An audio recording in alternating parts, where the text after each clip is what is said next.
बरेली शरीफ के आशिकान रसूल को मैं मुबारकबाद पेश करता हूँ कि ऐसे ख़तरनाक वक्त में इश्क़ रसूल के नाम पर, नामूस रिसालत के नाम पर जो तमाम नौजवान और हमारे तमाम हजरात आए, मुबारकबाद के मुस्तहिक हैं। और मैं ये समझता हूँ कि इस नाम पर जिन लोगों को चोट लगी है वो भी मुबारकबाद के मुस्तहिक है।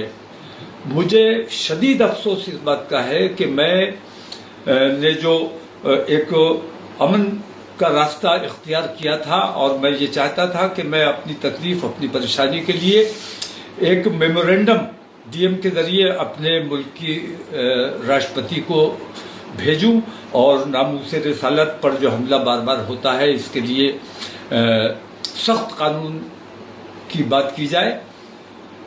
मेरा सिर्फ इतना मकसद था कि मैं वहाँ जाता, नमाज पढ़ता, उसके बाद अपना मेमोरेंडम देता और अपने लोगों से मैं ये अपील करता कि खैरियत के साथ और दुरूद शरीफ का नजराना पेश करते हुए वापस अमन के साथ अपने घरों को जाएं। लेकिन जैसा हमेशा होता रहा है, मुझे हाउस अरेस्ट कर लिया जाता है। इस बार मैंने ये किया कि मैं अपने घर पे नहीं रहा एहतियात की वजह से, और अपने एक दोस्त के यहाँ फाइक इनकलेव में आकर यहाँ क़याम किया मैंने रात को। झूठा मेरा पैड इस्तेमाल करके और लोगों को गुमराह करने की कोशिश की गई, झूठा बयान अखबार में छापा गया मेरे नाम से और लोगों को गुमराह करने की कोशिश की गई। मैं जुम्मे की नमाज के लिए जब जाने के लिए निकलने वाला था, उसी वक्त किसी तरह इन लोगों को खबर हो गई कि मैं कहाँ हूँ, और ये डीएम साहब और हमारे कप्तान साहब यहाँ आकर बैठ गए और मुझे निकलने नहीं दिया गया और तमाम फोर्स यहाँ बुला ली। ये मुनज़्ज़म साजिश के तहत हुआ। बरेली के अपने अमन पसंद हिंदू भाइयों को भी मैं मुबारकबाद पेश करता हूं कि उन्होंने इस पर कोई रद्द-ए-अमल नहीं किया, उन्होंने कोई नाराजगी का इजहार नहीं किया। हमारा जो प्रोग्राम था उसमें किसी किस्म की मदाखलत नहीं की। लेकिन पुलिस और प्रशासन, हुकूमत सख्त मुसलमानों की मुखालफत पे आमादा है और मुसलमानों को अल्लाह और रसूल का नाम भी लेने देने के लिए तैयार नहीं है। इसके खिलाफ जितना दबाया जाएगा ये मामला उतना उभरेगा।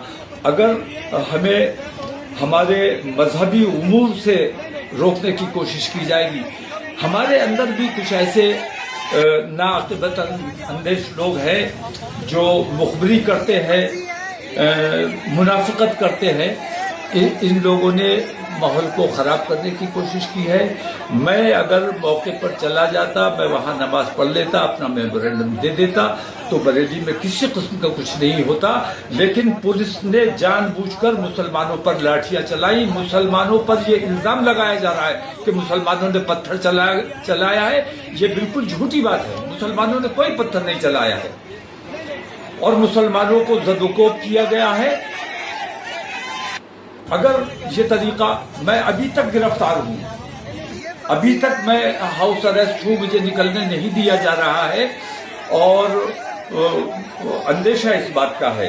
और मुझे बहुत खुशी होगी अगर मुझे गिरफ्तार कर लिया जाए कि नामूस रिसालत के नाम पर अगर मेरी गिरफ्तारी हो जाती है, या मैं तो कहता हूँ जैसे गोली मार दी तुमने अतीक और अशरफ को, ऐसे मुझे गोली मार दो।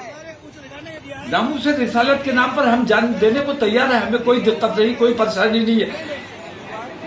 लेकिन ये जो तरीका इख्तियार किया गया है, एक तरफा कार्रवाई हो रही, पुलिस और प्रशासन का रवैया अच्छा नहीं है। हुकूमत को अपना रवैया, अपने इन तरीकों को देखना चाहिए। हुकूमत उत्तर प्रदेश की हो या मुल्क की हुकूमत हो, हुकूमत सबकी है। 140 करोड़ मुसलमानों की, 140 करोड़ हिंदुस्तानियों की जिम्मेदारी हुकूमत पर है और पूरे उत्तर प्रदेश के हिंदू और मुसलमान तमाम लोगों की जिम्मेदारी मुख्यमंत्री पर है। एक तरफा कार्रवाई ये नाकाबिले बर्दाश्त है। इसको हुकूमत को इस पे गौर करना चाहिए कि क्या मुसलमानों के साथ ये रवैया बरकरार रखा जाएगा।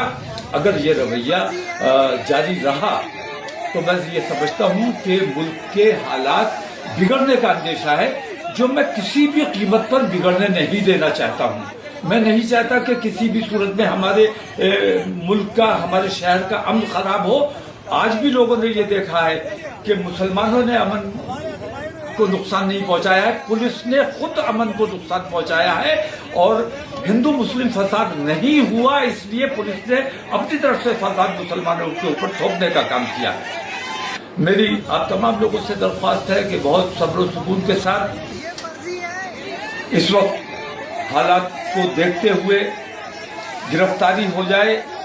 میں گرفتار ہونے کے لیے تیار ہوں، بار بار کہہ بھی رہا ہوں کہ بھائی مجھے اگر میرا طریقہ پسند نہیں ہے، میں اپنے ملک کے لیے، اپنی قوم کے لیے کام کرنا چاہتا ہوں، گنگم جمنی تہذیب کے لیے کام کرنا چاہتا ہوں، اگر یہ آپ لوگوں کو برداشت نہیں ہے تو آپ مجھے گرفتار کر لو، لیکن میں اپنے ملک کا کام جیسے کرتا تھا ویسے کرتا رہوں گا۔